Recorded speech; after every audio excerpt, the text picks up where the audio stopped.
Hello everyone, welcome back to cyber LKC. तो it's day 10 और हम अपनी है ब्लैक हैट पाइथन की जर्नी कंटिन्यू करेंगे। तो let's see what will go today. तो in the previous we started web hackery in which we see how we can parse the websites through Python, and let's see what we will cover. So we are going to continue with mapping open source with web app installation. तो what that means कि जब भी हम web app install करते हैं तो उसमें कोई ना कोई कंटेंट मैनेजमेंट सिस्टम ज़रूर यूज़ करते हैं, और या फिर कह सकते हैं CMS जैसे जूमला, वर्डप्रेस और ड्रूपल। तो हम मेन उनको अंडरस्टैंड करेंगे, कैसे वो काम करता है, कैसे उसके फाइल और डायरेक्टरी स्ट्रक्चर कैसे कैसे स्कैन कर सकते हैं, हम कैसे थ्रू वेब पार्सिंग हम उसको पार्स कर सकते हैं। तो पहले हम देखेंगे मैपिंग द वर्डप्रेस फ्रेमवर्क, जो कि मोस्टली वेब ऐप यूज करते हैं फॉर होस्टिंग देयर वेबसाइट्स। तो let's see with coding how we can map it and understand its structure and parse it. So let's open our code editor.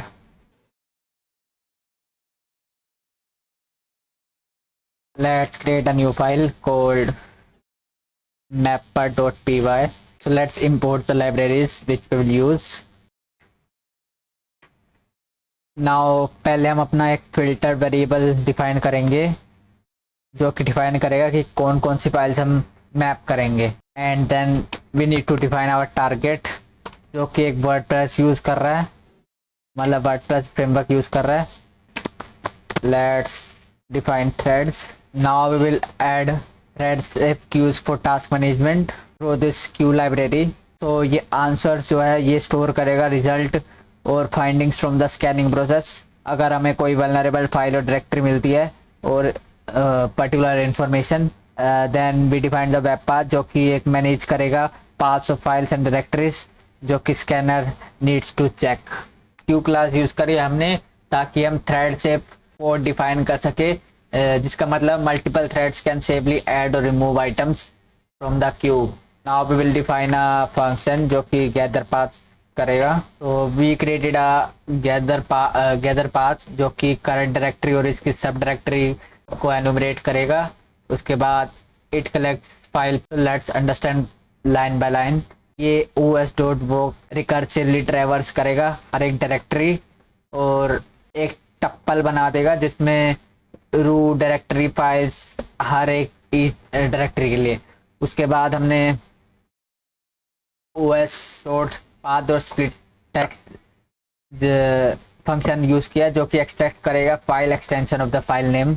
And also we define filter, जो कि collection of file हो गई जो कि हमें skip करनी है, main जो एक्सटेंशन जो हमें स्किप करने हैं ये सारे।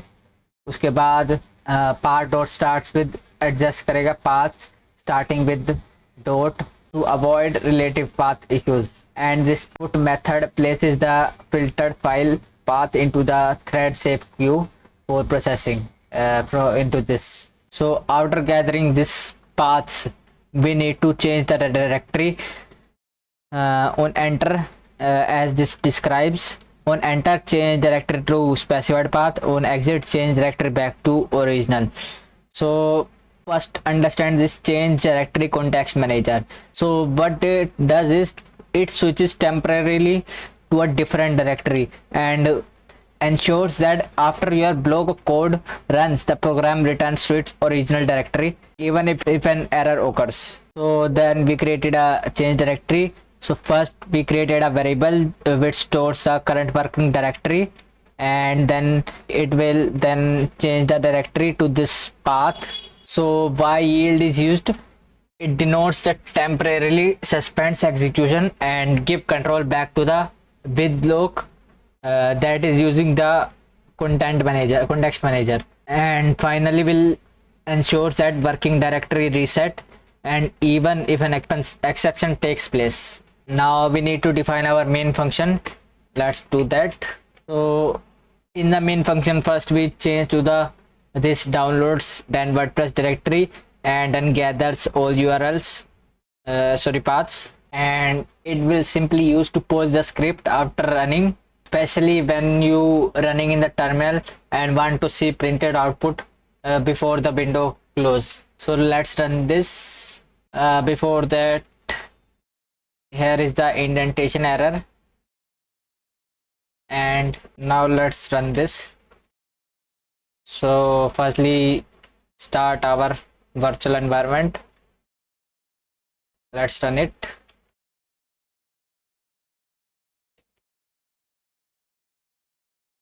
So for now it is not giving any response because this website is down, but that's how the WordPress distribution hierarchy will work, and it will help to give you full path printed to the console when you run on the proper target. And then mapping open source web installation have brute forcing directories and file location.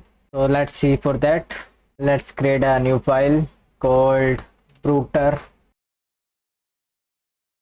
Let's import the libraries. So firstly we define some information like information about our browser, then extensions to look, and then target, threads, and word list, because for brute forcing we need to have word list.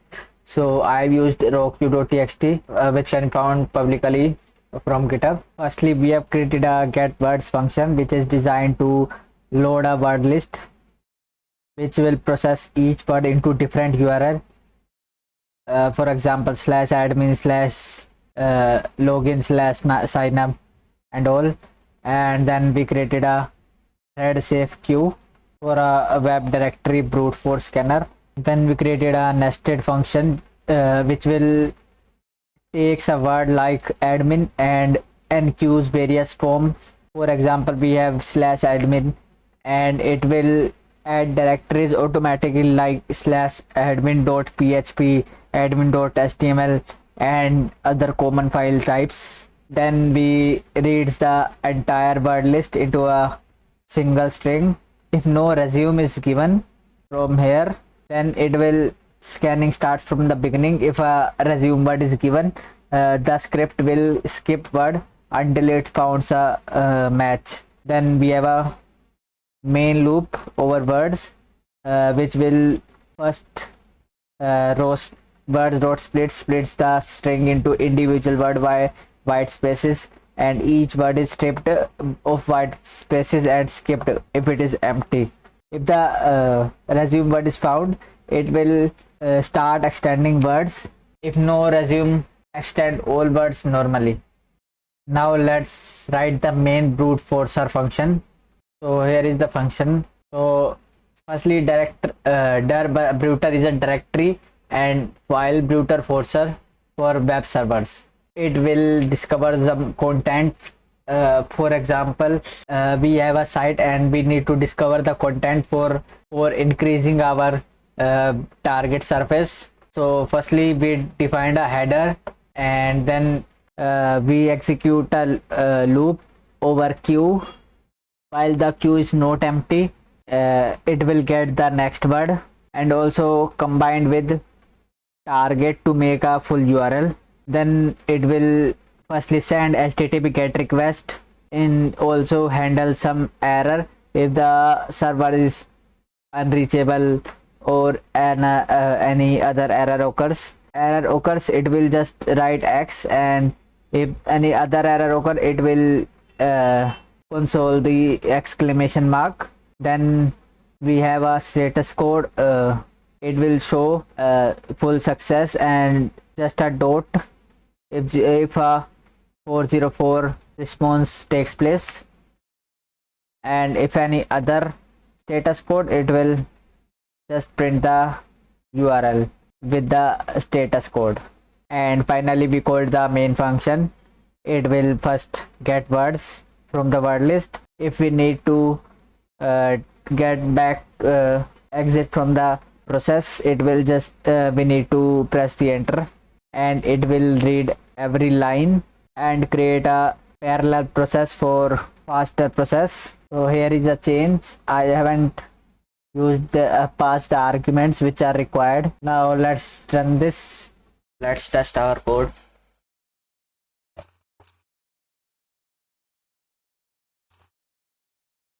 We have a problem with the UTF-8 it's a Unicode decode error. So what the problem is, our rowq.txt file is non UTF-8 based, so it is not able to read, so we need to fix that. So while opening we can ignore, we need to add this filter, and if any error occurs it will just ignore. Let's rerun this. So yeah, as you can see it is working, but this is not a actual website for now.